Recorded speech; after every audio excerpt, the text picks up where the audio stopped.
Hey there, thought you could all use a little R&R. So we're going on to review the second episode of onimusha, Mountain Demon. So personally, I actually found this to be a step above the first episode, um, for one particular biased reason. But generally, a lot of things that they had set up in the first episode kind of get resolved in this episode, and there are a couple of reveals, and just overall, maybe just marginally, but it was well rounded. It has a solid beginning and a solid end, and it makes you excited for the next episode. Without going into too much, there's this kind of feeling of isolation that I get from it. So it kind of feels like almost like a one of those old Capcom games, like Resident Evil or Devil May Cry, or where they don't really introduce a lot of characters. It's not like you see them going into some society where there's lots and lots of people. It's generally them in a kind of isolated place away from society. Uh, I don't know, it just kind of has that feel. Am I crazy? Does it not seem that way? It's hard to explain. So you've got the main cast of characters, but there aren't any faceless people in it. It just focuses on those characters, and you've got your enemies, and it has that old game vibe, which was true to onimusha. So though I welcome the breath of fresh air, where it might introduce a society or something like that, it doesn't really do that here, which kind of in its own way has its own sort of nostalgic feeling, which is amazing. But also, this is the episode where they introduced Sayo. This would be the girl from the trailer. Um, I sort of said that I thought she was going to have sort of almost like a Ellie kind of role, like from The Last of Us, but it seems they're going in a different direction from it. She seems to have started out tougher, and Masashi seems to have started out a bit more softer than I had expected them to. The guy's a wise man, so I guess he knows how to handle, um, I guess, a child and her situation without giving away too much. Music was the same, as in, good but nothing mind blowing. The fights, I suppose, maybe were marginally better than the first episode, which was that's a high bar to get past. So, still fantastic. There's still a sense of mystery that was in the first episode. In fact, some of it gets resolved, but there are still questions. There's excitement. There is twists. Um, See, this actually even involves like sad moments, um, which the first episode didn't really have. I wouldn't say it's like you know uh, super major emotional, but maybe it could be taken that way. It has that kind of endearing feeling which the first episode didn't really have, which is good. Also, it actually leans a little bit more into comedy in this first episode, but it's not overbearing. It's there, and it definitely has its place, and it gets you a bit more attached to the characters. After seeing this episode, I actually genuinely do like Masashi uh, that much more. When I said that in the first episode, I was more so just being kind of generous, but now I genuinely do. I genuinely do quite like him as a main character. I don't really want to be basic, but I mean, honestly, at this point, he is my favorite character. Usually, I'll go for a character in the supporting role just so I don't, I'm not basic like that. But honestly, he's that good that, yeah, I really kind of identify with him. Maybe not identify, but he does some things that kind of speaks to me. But anyway, yeah, the pacing is good. Um, Visuals are great. The continuity with the Onimusha series.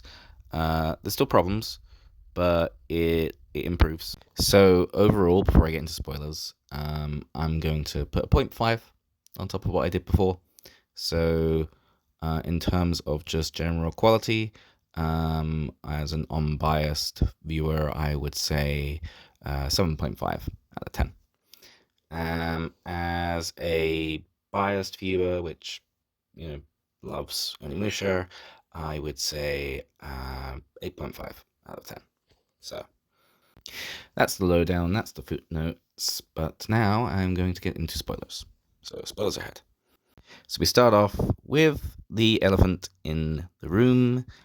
The word Genma was finally said, and by the best people possible, which is the Oni Council, or Oni Spirits, or whatever you want to call them.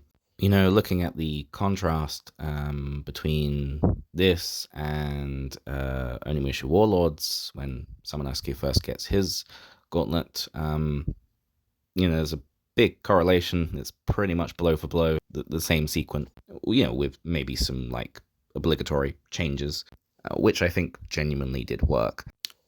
Looking at it closer, it does seem to be the same person, which came before Summonesque, seems to be the same council, of course. And very much like with Summonesque, they can see that this guy definitely needs the help. And so with Summonesque, they just kind of gift him the gauntlet out of nowhere.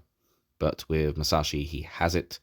And so I guess they give him the ability to use it. I'm not too sure exactly what's going on there, but when he was before them, they said the word Genma, which I was so happy about. It contributes toward the world building. It establishes that Genma is not a widely known term, and that generally people just kind of say demon. So Genma is kind of the, I guess, specific demon that's actually real in the world of Onimusha. Because as far as I know, in that world, there isn't such thing as a demon which isn't a Genma. But I am so, so pleased, like, as in it's my favorite point in the entire episode, even though it's the start, that they just addressed that word, Genma. Now they can use demon throughout the rest of the series, and I will have no problem. And also, maybe a little side rant. I'm annoyed that they, just in general, the series, that they never really give a name to the members of the Oni Council. I don't know how to address that guy, which came before Summonesque, and I'm pretty sure it's the same guy that came before Masashi. I mean, there's a guy in Onimusha Warlords, Sogen Osho, which is meant to be one of the original Oni people, but he's just in notes that you find throughout the game. I'm wondering if maybe he's the guy that talks to you. I don't know, just kind of like it's just a theory. But with that aside, nostalgic sequence, really liked it. Great work. So generally afterwards, it shows the party going into the village area, and this is how I identified with Masashi. So he has a fear of heights, and so do I. And it shows that with the bridge, and I wasn't expecting that from Masashi, but I guess yeah, he has a fear of heights, and I'm more than okay with that. It's nothing like validating one's fear. But anyway, the cool fight sequences happen once they actually get there, because as we know, the populace has been turned into like I don't know what they are, like a zombie like Genma. They fight a whole bunch of them and kill a whole bunch. Really cool sequence. But obviously the zombies themselves aren't your typical Genma, which mildly disappointing. The sequence itself is kind of strange as well. Obviously, yes, it's cool, but there are some things to address there. The good thing about this sequence that I really do want to point out, he blocks with the Oni Gauntlet. I just genuinely thought that was really cool. Because of course you can't do that in the game. It never shows you doing anything of the sort. But it's a magical gauntlet. Why can't you block with it? And somebody that's brutal like Masashi, it makes sense why he would think to do that. But maybe other characters that are just basic samurai wouldn't, like Summonesque or Jubei or whatever. So that's amazing, awesome. And then there's another one of the characters, which I guess shows what he's good for. Because he didn't really before, besides like he just sort of said rumors and stuff.